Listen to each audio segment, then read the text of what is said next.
Assalamualaikum warahmatullahi wabarakatuh.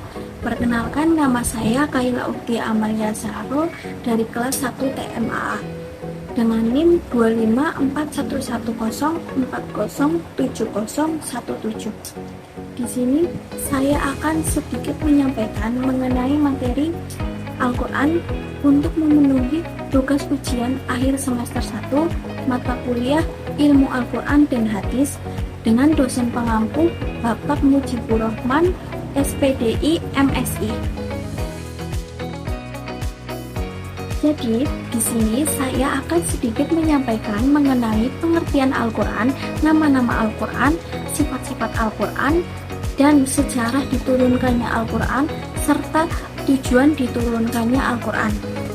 Al-Quran adalah kitab suci utama dalam agama Islam yang diyakini umat muslim sebagai kalam Allah atau perkataan Allah yang diturunkan kepada Nabi Muhammad SAW melalui perantara malaikat Jibril. Secara bahasa, Al-Quran berasal dari bahasa Arab yaitu qara, yang berarti bacaan atau sesuatu yang dibaca dan dikumpulkan. Secara terminologi, Al-Quran adalah kalam Allah yang diturunkan Nabi Muhammad SAW dan bernilai ibadah bagi pembacanya. Ada juga menurut ulama, Al-Quran adalah kalam Allah Subhanahu wa Ta'ala yang diturunkan kepada pengunjung para nabi, ditulis dalam mushaf, ditransmisikan secara mutawatir, menjadi ibadah dengan membacanya, dan menjadi penentang atau penguat dengan kemukjizatannya. Jadi ada juga loh aturan terhadap Al-Quran seperti cara menyentuhnya, cara membacanya, serta cara meletakkannya. Contoh cara menyentuhnya, ketika kita ingin membaca Al-Quran tapi kita ingin membuang air besar atau air kecil. Nah, setelah kita membuang air besar atau air kecil tersebut, kita hendaknya mengambil air wudhu sebelum menyentuh Al-Quran. Dan jika kita mengalami hadas besar seperti haid atau junub, sebaiknya kita tidak menyentuh Al-Quran secara langsung.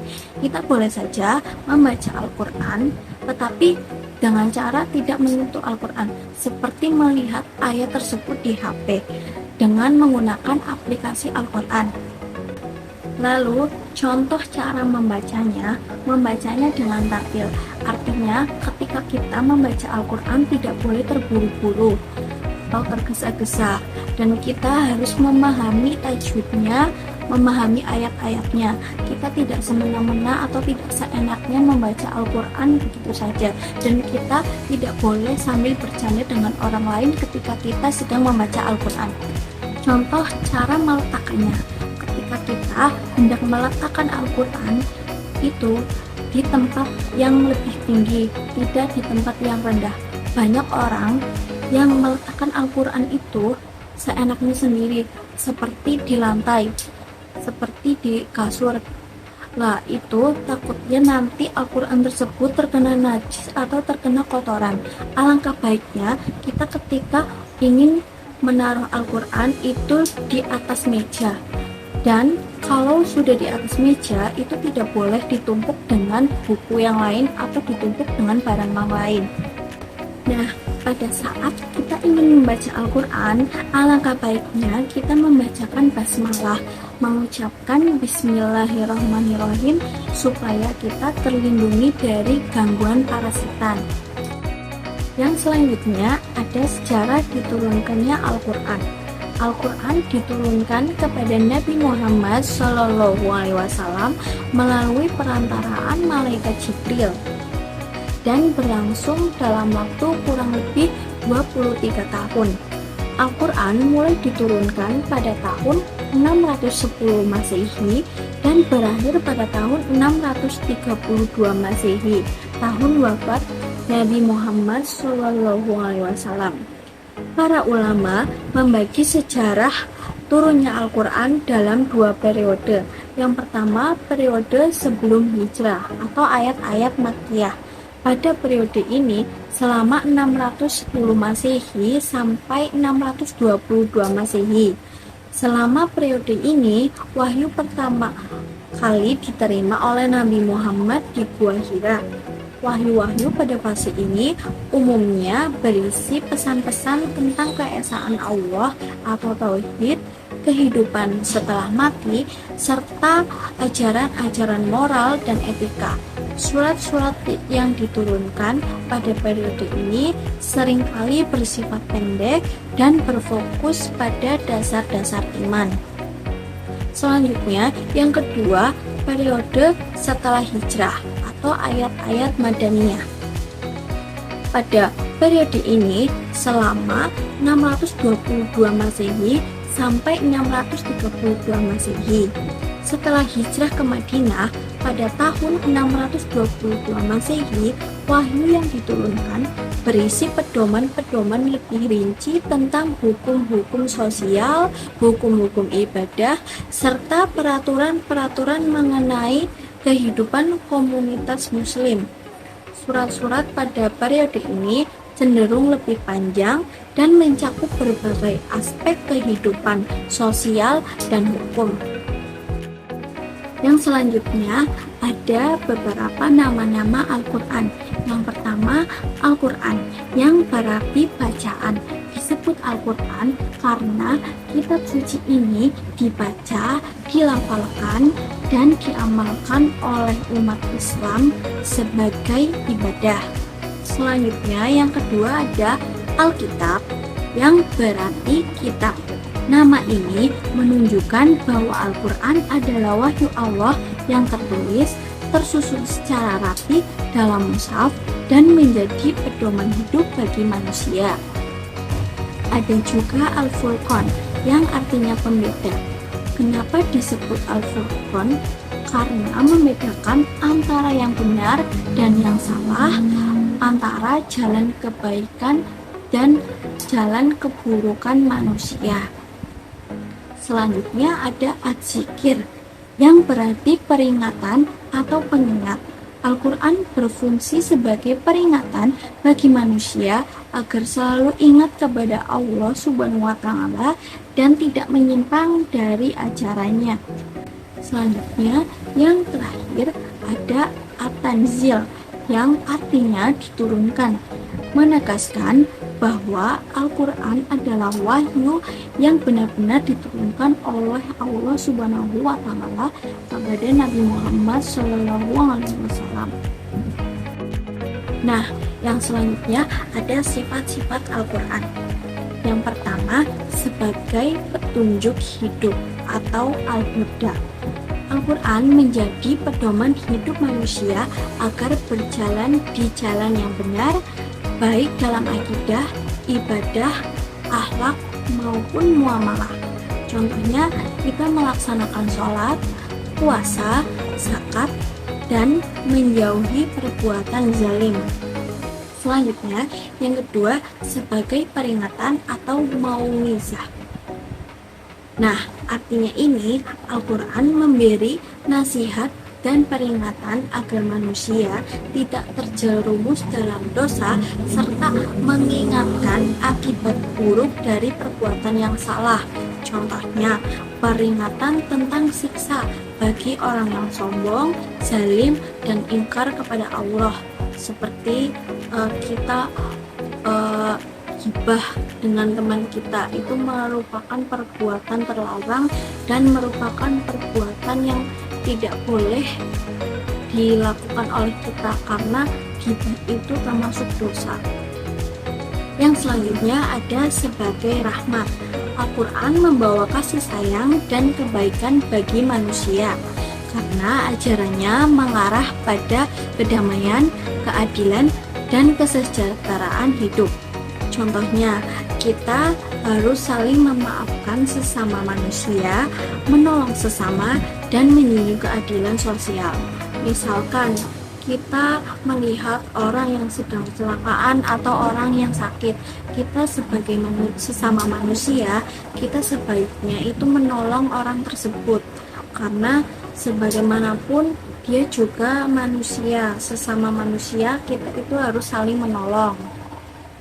Yang selanjutnya ada sebagai penyembuh atau syifa.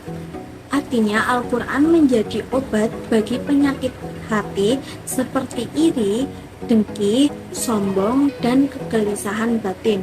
Misalkan ketika kita sedang sedih atau kita sedang dalam keadaan gelisah, ketika kita membaca Al-Quran, maka hati kita akan tenang dan tidak sedih lagi atau tidak gelisah lagi, karena ketika kita membaca Al-Quran, hati kita itu akan menjadi tenang.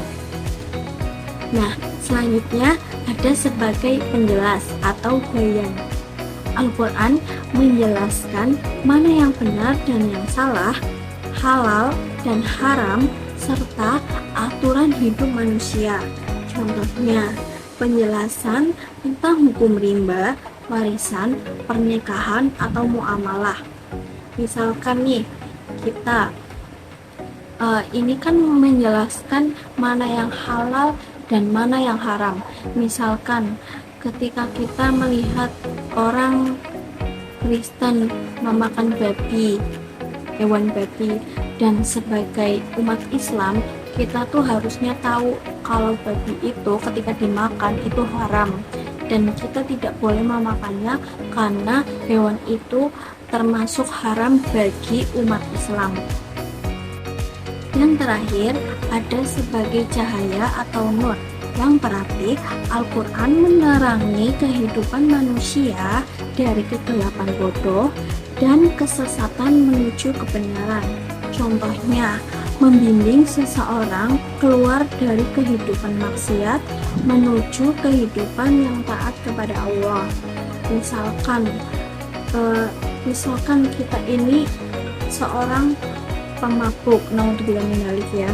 Jadi kita itu ketika kita membaca Al-Quran atau kita ingin bertaubat, kita alangkah baiknya kita melaksanakan sholat, membaca Al-Quran agar hati kita tenang, agar kita menyadari bahwa perbuatan yang selama kita lakukan itu salah dan melanggar aturan Allah.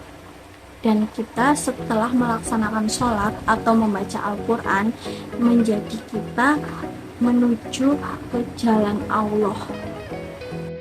Selanjutnya, ada isi kandungan utama dalam Al-Quran. Yang pertama ada akidah atau keyakinan. Akidah adalah keyakinan dasar dalam Islam yang tertanam kuat di dalam hati dan tidak boleh diragukan. Akidah menjadi fondasi bagi seluruh ajaran Islam. Contohnya, kita meyakini bahwa Allah itu ada satu dan percaya bahwa Al-Quran adalah wahyu Allah. Yang kedua ada ibadah dan muamalah. Ibadah adalah segala bentuk perbuatan yang dilakukan untuk mendekatkan diri kita kepada Allah dengan niat ikhlas dan sesuai syariat. Contohnya, kita melaksanakan sholat, melaksanakan puasa, melaksanakan zakat, dan melaksanakan haji bila mampu. Yang selanjutnya, muamalah. Muamalah adalah aturan Islam yang mengatur hubungan antara manusia dalam kehidupan sosial dan ekonomi. Nah, yang selanjutnya ada akhlak atau budi pekerti. Akhlak adalah sikap dan perilaku manusia yang mencerminkan nilai-nilai moral dan etika dalam Islam, baik kepada manusia, Allah, maupun lingkungan. Contohnya, jujur dalam perkataan dan perbuatan. Dan kita harus menghormati orang tua dan guru di sekolah, serta kita harus saling memaafkan kepada sesama manusia, dan kita juga harus menjaga di lingkungan kita. Yang selanjutnya ada hukum atau syariat. Syariat adalah aturan dan hukum Islam yang bersumber dari Al-Quran dan hadis untuk mengatur kehidupan umat manusia agar tercipta keadilan dan kemaslahatan. Contohnya, kita wajib melaksanakan sholat dan puasa. Selanjutnya, contohnya itu ada juga hukum halal dan haram dalam memakan makanan. Selanjutnya ada tarik atau sejarah. Tarik adalah sejarah perjalanan Islam sejak masa Nabi Muhammad SAW hingga perkembangan Islam di berbagai wilayah dunia. Contohnya, sejarah kelahiran Nabi Muhammad SAW. Nah, ada juga nih tujuan diturunkannya Al-Quran. Tujuan diturunkannya Al-Quran adalah sebagai petunjuk hidup bagi seluruh umat manusia menuju kebahagiaan yang hakiki di dunia dan di akhirat, sebagai pembeda antara yang benar dan yang salah, serta sebagai pedoman untuk membangun kehidupan yang baik, menegakkan keadilan, dan mendekatkan diri kita kepada Allah Subhanahu wa Ta'ala. Al-Quran diturunkan untuk menjadi rahmat, menguatkan hati Nabi Muhammad SAW, menjawab tantangan, serta memudahkan pemahaman dan penghafalan bagi umatnya. Nah, jadi kesimpulan pada materi ini, Al-Quran masih berlaku hingga saat ini sebagai pedoman hidup yang tak lekang oleh waktu. Salah satu keberkahan nuzulul Quran adalah momen ini, agar kita selalu berada di jalan yang diridhoi Allah Subhanahu wa Ta'ala. Marilah kita jadikan Al-Quran sebagai pedoman hidup kita. Jadi kita harus sering-sering membaca Al-Quran. Kita tidak boleh melupakan Al-Quran atau kita hanya mempunyai Al-Quran itu sebagai pajangan. Tetapi kita harus membacanya di setiap hari. Seperti pada saat setelah sholat 5 waktu. Kita harus selalu membaca Al-Quran. Mungkin itu saja yang dapat saya sampaikan. Kurang lebihnya mohon maaf. Wassalamualaikum warahmatullahi wabarakatuh.